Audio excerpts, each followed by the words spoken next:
Unaweza kusema kwa nguvu mara 3, amen, amen, amen. Amen, amen, amen. Unaweza kushangilia Yesu.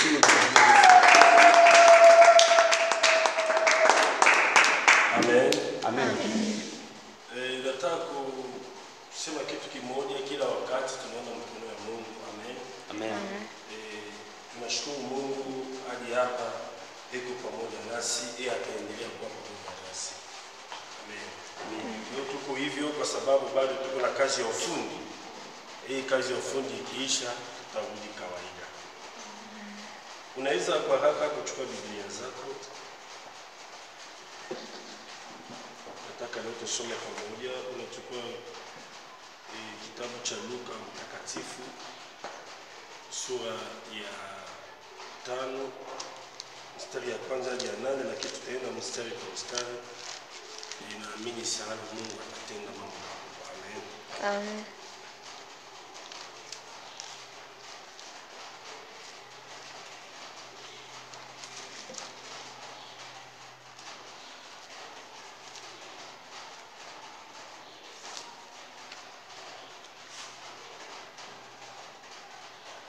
Unaweza kusoma Luka sura ya 5. Sura ya 5 mstari ya kwanza kwanza kushuka. Tunaenda hadi 8, lakini nataka kusoma hadi 4. Tasoma Luka 5 mstari wa kwanza hadi wa 4. Ikawa makutano walipomsonga wakilisikiliza neno la Mungu, yeye alikuwa amesimama kando ya ziwa la Genesareti. Akaona vyombo viwili vimekaa kando ya ziwa, lakini wavuvi wametoka wanaosha nyavu zao. Akaingia katika chombo kimoja, ndicho chake Simoni, akamtaka akipeleke mbali kidogo na pwani. Akaketi akawafundisha makutano hali chomboni. Hata alipokwisha kunena, alimwambia Simoni, tweka mpaka kilindini, mkashushe nyavu zenu, mvue samaki. Amen. Amen. Tunaweza kukaa tunashangilia Yesu. Nasikia mtu mmoja anaweza kushangilia Yesu. Unajua ukifunza kupigia Yesu makofi, kurudisha utukufu kwa Mungu, hata maisha yako haiwezi kubaki kama ilikuwa zamani. Nataka mtu mmoja ashangilie Yesu, apigie Yesu makofi. Amwambie Yesu, apigie Yesu makofi, shangilia Yesu.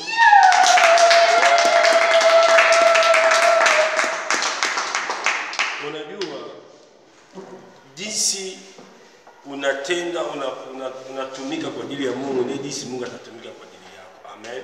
Amen. Amen. Amen. Hapa tunaendelea na maombi yetu ya siku 100 hadi sasa. Mungu abariki sana wote wanakuja katikati ya wiki. Mungu abariki sana na wewe uko mahali hapa. Tulikuwa tumeanza tarehe 7 mwezi ya 6, tunaendelea hadi mwezi ijayo tarehe 15, maana yake Septemba tarehe 15.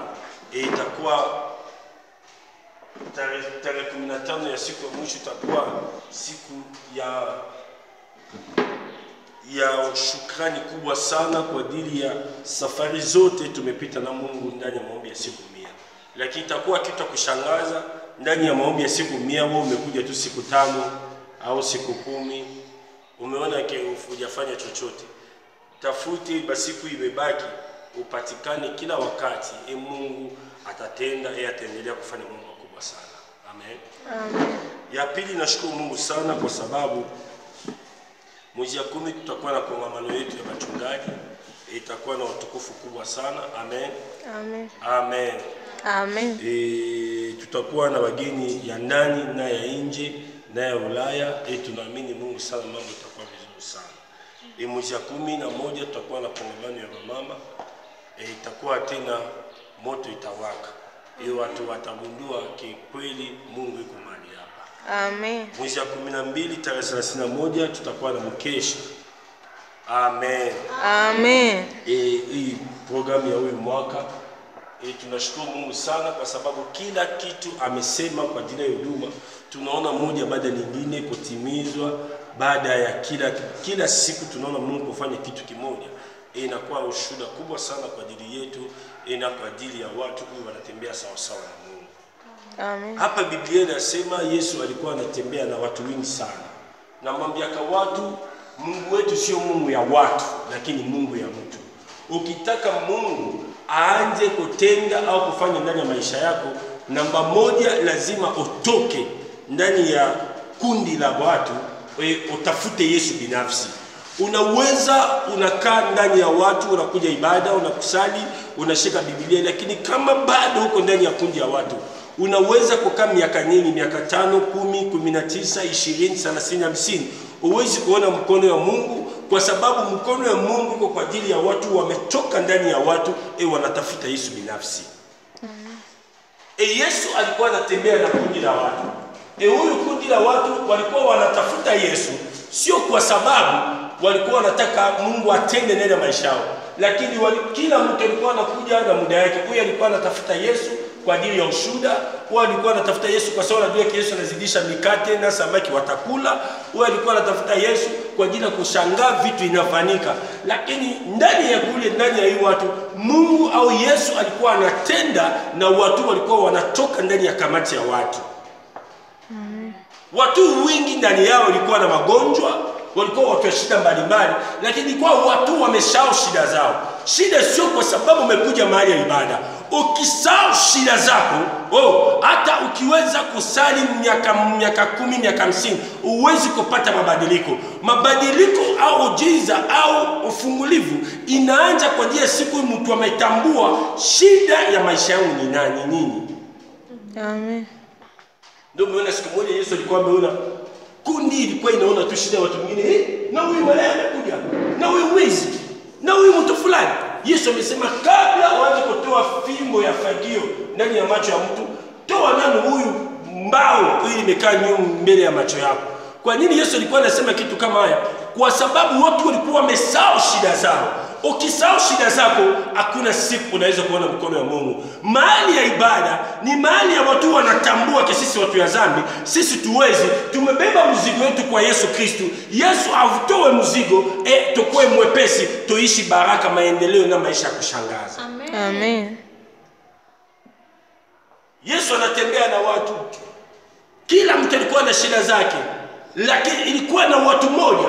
Mtu mmoja alikuwa anaitwa Simoni, sema Simoni. Simoni. Simoni alikuwa kama Arusha mzima, yeye ndiye anakupa samaki wanakula yeye. Ndio samaki inatoka kwake, maana yake akishindwa watu watalala njaa, maana yake alikuwa bosi. Amen. Ndio maana nyingi namwambia kwa watu, hakuna maskini. Huyu Yesu alikuwa amekuwa mtumishi. Ndio umeona injili imekuwa kitu ya kuuzwa.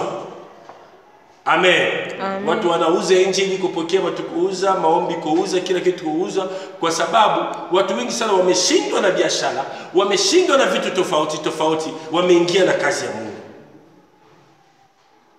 Kweli mtu aina chochote anaweza sikutumikia Mungu, anaweza sikusimama kama mtu wa Mungu, lakini Mungu alikuwa anaita watu wametoka kusimamia mambo makubwa sana, kwa sababu alikuwa anajua watu haina tamaa na chochote na kazi ya Mungu. Unajua mtu akishashika bilioni 1, trilioni, ameshika mapesa, amesafiri bahati mbalimbali, hawezi kuwa mtu ya tamaa na vitu madogo, atatumikia Mungu kwa moyo. Lakini mtu bado aliyapata, hata anatumikia Mungu, anaangalia mimi natembea Mungu lazima gari, mimi lazima nyumba. Kazi ya Mungu inaendelea kuteseka, lakini yeye anaangalia maisha yake binafsi. Hata mtu ya Mungu anaona nani kazi ya Mungu. Yesu alikuwa amekuja pale, ilikuwa na mtu mmoja alikuwa ameteseka usiku mzima. Yesu amekuja na watu. Huyu watu walikuwa wanasindikiza Yesu sio kwa sababu wao wapone, lakini walikuwa wanasindikiza Yesu kwa sababu ya kuona matendo gani Yesu anafanya kupitia watu wengine. Unaweza unakuja mahali ya ibada, kama unakuja kwa sababu ya kuona mambo ya watu wengine, utabaki hapa miaka na miaka, kuna mabadiliko. Amen. Amen. Amen. Lazima ubadilike, useme hapana, mimi naenda natafuta Mungu kwa sababu nataka Yesu abadilishe maisha yangu. Amen. Lakini ukiacha kutafuta Mungu kwa sababu Mungu afanyaje? Mungu amepona nani? Amepona baraka. Unatoka ndio Mungu amefanya ile baraka. Lakini wewe mwenyewe unatafuta pesa bado hujapata. Huyu amepata kazi. Wewe mwenyewe unatafuta kazi bado hujawahi kupata. Sasa mali unaona tu ya watu, uwezi kusoma mbele, hata Yesu hawezi kuangalia maisha yako. Simoni alikuwa analalamika, itakuwaje mimi nimesoma, nimefanya kazi muda mrefu sana, nafanya kazi usiku mzima bila kupata, kwa sababu sisi tunajua mahali watu wanavua samaki. Samaki mchana inashuka chini kwa sababu inakimia mwanga, macho ya samaki hawezi kuona vizuri kwenye mwanga, ndio wanashuka chini. Usiku na giza wanapanda juu. Wakipanda juu wanapanda kwa ajili ya kutafuta chakula na kupumzika, mwingine wanatoka hadi nje ya mji. Ndio mbona watu wanavua samaki mara nyingi wanavua usiku, kwa sababu usiku unaweza kuvua samaki ya aina nyingi sana, samaki nyingi sana. Usiku walikuwa wanatafuta usiku mzima, hajapata hata kimoja. Amen. Amen. Unajua watu wavua samaki ikifika saa 1 saa 2 ndio wanakuja wanaanza kufanya kazi yao, wanaweka vitu sawa. Ikifika saa 2 wanaanza kuenda kidogo kidogo, wanaanza kucheki maji. Ikifika saa 5 wanaanza kazi hadi saa 10. Sasa amefanya kazi hadi asubuhi, hajapata hata kimoja. Simoni amesema hii siku haiwezekani. Nataka kumwambia mtu mmoja, sijui umetafuta nini maisha yako hujawahi kupata, sijui unateseka na kitu gani hii kitu hujawahi kupatikana, lakini Yesu yuko tayari ya kubadilisha historia yako. Yesu yuko tayari kukupa kitu kipya, inaweza kubadilisha hata kila kitu ulikuwa imetesa maisha yako. Yesu amekuja asubuhi, amemwambia, amekuja, ameanza kupita kila chombo. Ilikuwa hapa, alikuwa na machombo wingi sana, ilikuwa amepaki pembeni ya maji. Alikuwa anapita. Amefika karibu na chombo ya mtu mmoja anaitwa Simoni. Amesimama, amesema, naomba chombo yako, naweza kupanda. Huyu chombo inakodisha. Amen. Amen. Sisi tumezoea ukitaka kuzunguka baharini, unaenda unakodi chombo, unazunguka, baadaye unarudi. Inakodisha. Hivi pesa nyingi. Ipi inakodisha kwa dakika, mara nyingi dakika 20, nusu saa. Sasa Yesu alikuwa anahubiri siku mzima. Wakisema Yesu amekuja asubuhi, weka tu saa 12 ndio ametokea na kundi la watu. Huyu watu wanaangalia, wanafuata kitu gani itatokea hapa. Wamesahau shida ya maisha yako. Ukisahau shida ya maisha yako, utabaki tu mtakutoa shida ya watu. Amen. Amen. Mimi mara nyingi namwambia kwa watu, lazima ukatae. Umesema Mungu, nimesikia ushuhuda ya watu wengi sana, wakati imefika mimi usinashuhudie. Amen. Amen. Amen. Wakati wote nakuja tu mtanatoa ushuhuda, huyu anatoa ushuhuda, mimi natashuhudia lini? Badilika jinsi ukana Mungu, Mungu atabadilisha jinsi ukana wewe. Amen. Biblia inasema amen. Amen.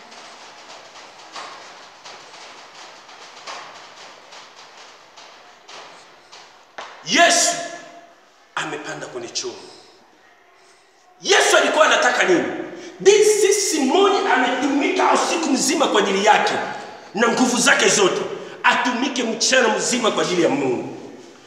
Simoni alikuwa anajitolea apate pesa kwa ajili ya maendeleo ya maisha yake. Simoni atoa usiku kwa ajili ya kazi ya Mungu. Ndio namwambia kwa watu, unaweza unaomba, utapata nguvu, unaishi maisha matakatifu, mbingu utaingia. Lakini kama hujui kutoa, huwezi kubarikiwa. Musa na Simoni ametoa chombo chake, na mahali akodishe Yesu dakika 30 kwa 30, amekupa Yesu bure. Hata Yesu alikuwa anafungua akaunti ya mpesa ya vitu na pesa kwa mbingu na jina nani? Ya Simoni. Kwa sababu huwezi kubarikiwa kama jina lako hamna na maana ya utoaji. Utoaji ni nini kutoka mbinguni? Utoaji kama unatoa kitu inaumiza moyo wako, ni Mungu anasaini kumetoa. Kama hata unaweka sadaka, hata unafanya vitu, moyo wako haijawahi kuumia, sasa bado hujatolewa Mungu. Mimi naongelea Mungu huyu, nimetoa magari, nimetoa nyumba, nimetoa vitu, nimetoa pesa, nimetoa maisha yangu kwa ajili yake. Mungu naongelea. Huyu nimesema Mungu lazima nateseke, na nana njaa nateseke na kosa kitu, lakini kazi yako isonge mbele. Mtu akiangalia kazi yako uheshimike. Musa ametoa chombo chake. Huyu ndiye chombo ilikuwa ya Musa, alikuwa anafanyia kazi. Ndio huyu chombo Musa anatoa kwa ajili ya Mungu. Nataka kumwambia mtu mmoja, hata kitu gani inafanyika na maisha yako, ukitaka Mungu akuinue na mambo ya vitu na pesa, funja kutoa. Amen. Amen. Mimi kila kitu nimetoa na maisha yangu, Mungu amenirudisha. Amenirudishia zaidi na zaidi. Amen. Juzi hapa ilikuwa mchungaji mmoja alikuwa anafundisha siku ya shukrani, anasema siku ulikuwa umeenda kwa bia fesi babati, ulikuwa umetoa nguo, umevaa, umetoa pesa si milioni ngapi, umefanya hivyo. Sio kwa sababu niko na nyinyi. Mimi nafanya kazi hapa mara mwingine unakosa hata mtengenezo kutolea shilingi 1000. Lakini baujenzi zote marafiki zangu wanasikia kwenye mtandao kwa mimi natoa. Mwingine anatoa milioni 2, milioni 5, unatoa laki, unatoa laki 2. Sio kwa sababu ni kwa sababu nataka baraka. Nataka na watu wa mahali hapa wabarikiwe. Amen. Amen. Amen. Ukiona kazi ya Mungu inafanyika hata kama inafanyika hivyo, umesema mimi nakabaki hivyo, utabaki maskini. Na mambo ya umaskini ni nani? Ni mtu hawezi kutolea kazi ya Mungu kwa sababu hawezi kubarikiwa na mambo ya Mungu. Ulinzi haipo ndani ya maisha yake. Biblia inasema utoaji inaleta ulinzi. Kwa sababu tuko na utoaji aina 3, tuko na utoaji fungu la 10 ya sadaka na shukrani. Biblia inasema kazi yote ya Mungu inafanyika, lazima ujitafute uingie ndani ya hii kazi. Baraka ya Mungu itakaa ndani yako. Iwezekana. Unajua kwa nini Amerika imebarikiwa? Nchi inatoa shukrani. Nchi inatoa fungu la 10. Wanagawa na makanisa zote, wanafanya vitu kwa ajili ya maendeleo ya kanisa. Amerika imebarikiwa. Wewe watu wanaanza kusema huku wako na vitu fulani, hata watu wengi sana mbingu hawezi kuingia, lakini hapa duniani wakatawala watabarikiwa. Wakisikia mtu fulani anafanya kitu fulani mambo ya Mungu, watu wanakuwa na majina makubwa, wanasaidia. Asilimia watu wanasaidia watoto yatima, watu wako na shida. Amerika baiti makubwa. Hii baiti lazima ibarikiwe kwa sababu wanatoa. Ukitaka ubarikiwe utawale, funza kutoa. Amen. Mimi nimebarikiwa kwa sababu ni mtoaji hali ya juu sana. Musa ametoa, na Simoni ametoa chombo chake. Na mahali amwambia Yesu, kwa nusu saa utaklipa shilingi 50. Sasa Yesu alikuwa anahubiri siku nzima. Ukizidisha masaa 10 kwa saa analipa kama laki, masaa 10 anaweza kulipa milioni, lakini alikupa Yesu bure. Yesu alisema, Yesu alikuwa anahubiri. Sasa kwa nini Yesu alikuwa anahubiri pembeni na maji? Kwa sababu wakati alikuwa hamna mic, lazima sauti itembee kwenye maji isaidie watu 5000 watu 20,000 wasikie. Ndio alikuwa anahubiri mlimani, kwenye maji, kwenye mto, kwa sababu watafanyaje? Wasikie. Aliwele umesema mimi naanza kuhubiri kwenye maji kwa sababu Yesu alikuwa anahubiri kwenye maji. Wakati Yesu alikuwa hamna mic. Iko kama mtu amesema sitembelee tena gari na tatembelea hapo, ndio utanyesha mvua. Amen. Amen. Ipi hata punde utasikiaje? Wewe mwenyewe ndani maisha yako unashinda punde, naomba usafi hali ya juu sana, lazima uoge mara 2 kwa siku. Lazima ale vizuri sana. Wewe mwenyewe ndani unakula kwa shida. Kuoga sijui kama na wiki unaoga mara ngapi. Sasa unaenda kuongeza tena uzito wa punda, watu watakukimbia. So anaanza kutoa harufu sijui kama ya vipuku, kama ya kitu gani. Ubadilike. Yesu amepanda, anazunguka na ubiri. Mahubiri ilikuwa kwa ajili ya watu wote. Lakini Yesu amemaliza kuhubiri. Biblia inasema amemwambia Simoni, sogeza tena wapi? Katikati.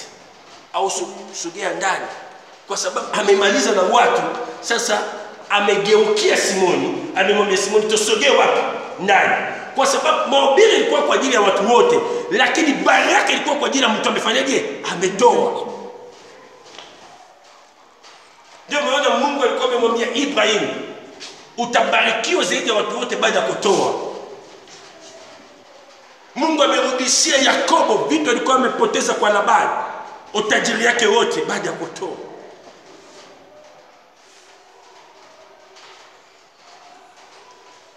Kila wakati alikuwa anaenda kutolewa Mungu.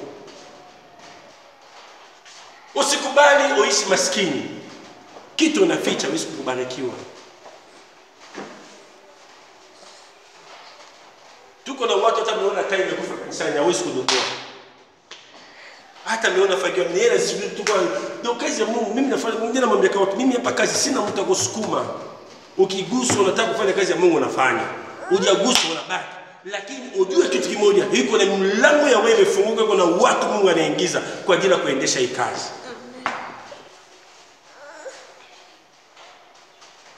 Yesu amemwambia Simoni,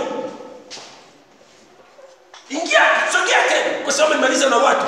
Watu wameshasikia neno waondoke, lakini huyu alikuwa ametoa, lazima abarikiwe. Ukitoa kwa Mungu lazima ubarikiwe. Lazima Mungu afungue maisha yako. Lazima Mungu atende mambo makubwa sana. Sogea katikati, amesogea. Amemwambia Simoni, tupa nani nyavu yako kwenye maji. Huyu mtu amefanya kazi usiku mzima hajapata chochote, haiwezekani mchana au asubuhi samaki akae juu, kwa sababu samaki analala asubuhi, wanashuka wanaenda kulala chini. Mchana wanaamuka wanaenda kucheza, lakini usiku wanapanda. Samaki anaishi usiku, mchana ndio wanalala, mchana ndio siku zao. Amemwambia sogea, tupa ndani nyavu yako kwenye maji. Simoni alikuwa na experience ya kuvua samaki. Anaweza kumwambia Mungu iwezekani, kwa sababu mbona mimi nimesomea, nimekaa na kazi nyingi sana, iwezekani. Unajua ukiweka akili yako ya kimtu na kazi ya Mungu utashindwa. Kazi ya Mungu inatembea sio na akili ya kisiasa, lakini Roho Mtakatifu ndiye anaongoza. Ukitegemea Yesu ataotenda, atabadilisha historia yako. Amen. Amen. Amen. Amen. Ameingia ndani. Tuanze sasa 5 hadi 8. Mstari ya 5 hadi 8 tuendelee. Simoni akajibu akamwambia, Bwana mkubwa, tumefanya kazi ya kuchosha usiku kucha tusipate kitu, lakini kwa neno lako nitazishusha nyavu. Sikiliza, amesema nimefanya kazi usiku mzima sijapata kitu. Namba moja, Simoni alikuwa anatambua kilikuwa nimefanya kazi usiku mzima bila kupata kitu, lakini inafuta deja kila kitu amesema. Lakini kwa neno lako natafanyaje? Natatupa nyavu. Nataka kumwambia mtu mmoja, hata ulikuwa umeteseka, unatafuta kazi bila kupata, ulikuwa unalia, ulikuwa na matatizo nyingi sana, kupitia neno la Mungu wewe umesikia asubuhi ya leo, inawezekana umeteseka hauna chochote. Nataka kumwambia jaribu tena upya. Nataka kumwambia jaribu tena upya. Yesu atabadilisha maisha yako. Amen. Amen. Tuendelee. Basi walipofanya hivyo walipata samaki wengi mno, nyavu zao zikaanza kukatika. Amepata samaki nyingi na hajawahi kupata, hadi nyavu imeanza kukatika. Wakawafungia mikono washirika wao waliokuwa katika chombo cha pili waje kuwasaidia. Baraka ilikuwa imezidi. Ameanza kupunga mkono. Watu wengine, njooni kusaidia.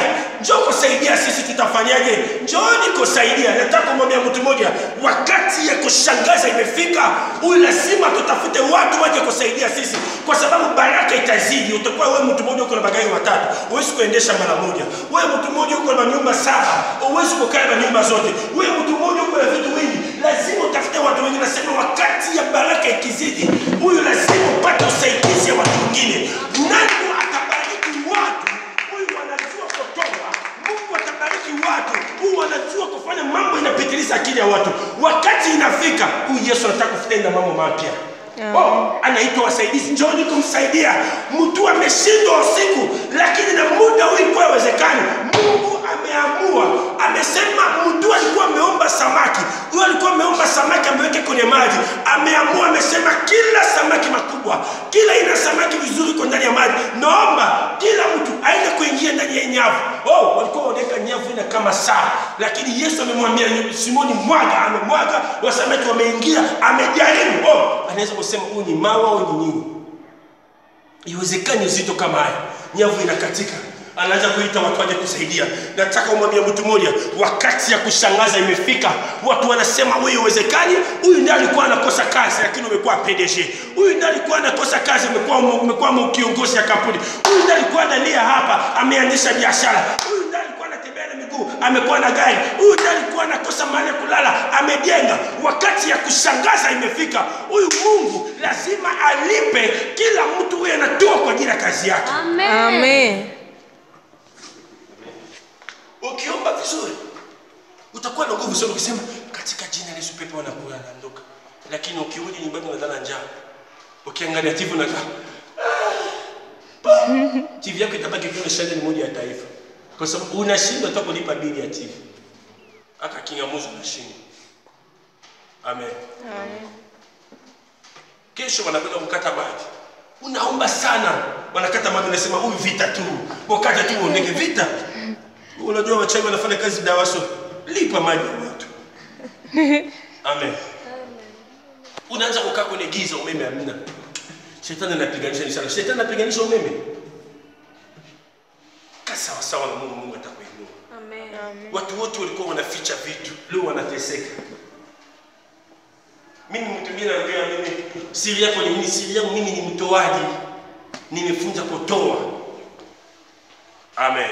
Amen. Nimezaliwa na baba alikuwa mtoaji sana. Baba yangu amefundisha kutoa nyumba, kutoa gari, kutoa vitu. Bado tulikuwa mdogo kutoa pesa. Sijazaliwa na tamaa yoyote. Unajua watu leo wanajua hii pesa nini, nyangaya nini, kidogo ya Mungu, hii kitu vizuri ya mimi, lakini mimi nimezuia, nimefunza mambo mazuri ni ya Mungu. Mambo mabaya ni ya kwangu. Kwanza ni kazi ya Mungu. Hata kama utaangalia hapo unasema hii kazi imefanyika na watu wangapi? Hii kazi imefanyika na Yesu na moyo wetu tu. Badilika jinsi unakana Mungu. Yesu atabadilisha jinsi unakana wewe. Amen. Wakavijaza vyombo vyote viwili. Hata vikataka kuzama. Wamejaza vyombo zote miwili. Vyombo vinataka nini? Kuzama. Vyombo ya samaki kwa vyombo makubwa. Ijawahi kujia na historia ya Simoni, lakini miwili imejaa. Nataka kumwambia mtu ukifunza kutoa, maisha yako itajaa na baraka na vitu. Huyu vitu ulikuwa unakosa itafuata maisha yako. Wakati imefika huyu Yesu anataka kubadilisha historia yako. Amen. Amen. Funza kutoa. Funza kukaa sawa sawa na Mungu. Yesu atatenda mambo makubwa sana. Unaweza kukaa Mungu awabariki sana. Simoni ameona vitu, amesema hapana, iwezekani. Nimefanya kazi siku nzima bila kupata, lakini nimetoa tu chombo changu, maisha yamebadilika. Mungu lazima abariki. Mungu lazima akumbuke. Mimi niko na maombi kila siku nalala saa 12. Saa 12 ndio naamka mimi naanza kulala. Kwa ajili gani? Nataka Mungu akumbuke watu, huyu anakumbuka kazi yake. Mimi sina maombi mawili, na mtu yote anakumbuka kazi yako. Kumbuka wewe mtu yote si amesahau kazi yako, sahau huyu mtu. Hadi siku atakumbuka ukumbukane. Najua kitu gani naomba? Mungu anatenda, kwa sababu mimi ni prophet. Mungu anatenda, anaweka kibali ya maombi. Kama mtu kama mwanafunzi anapewa 500 kwenda kula shuleni, analetea Mungu 200. Lakini mtu mkubwa anaweza kupata milioni au laki, anapelekea Mungu laki 500. Amen. Badilika. Amen. Amen. Tuko na watu wanaitwa Mungu abadilike. Yeye anaweza kutoa 200, 500, siku Mungu mtakatifu anagusa hii sana anatoa 1000. Hata amepewa milioni. Huyu mtu maisha yake itabaki kusunguka tu. Ni umaskini. Sasa unatarajia Mungu atende mambo makubwa, badilisha jinsi ya kukaa na Mungu. Yesu atatenda mambo yanabadilisha akili ya watu. Mimi Mungu ananijua popote naenda kwa sababu mimi ni mtoaji. Amen. Amen. Funza kutolea Bwana Yesu. Nasemaje? Funza kutolea Mungu. Tuko na sadaka kawaida na jana nyumbani. Tuko na fungu la 10, tuko na shukrani. Tunaweza kupokea mbika amesema shika sadaka zako, shika 1000, shika 5000, anza kuomba, alijua kuweka na sehemu ya shukrani. Kwa sababu Mungu atende maombi yako. Ndio umeona unaweza kuchukua pesa nyingi unaingiza na biashara, unaingiza na kazi fulani, ina mezo. Kwa sababu gani? Kwa sababu bado unaingia na kazi vizuri ya Mungu. Badilika, Mungu atakubadilisha. Amen. Amen. Amen. Amen. Nataka tusimame. Funga macho na mikono yako mbele, acha kumwambia Yesu.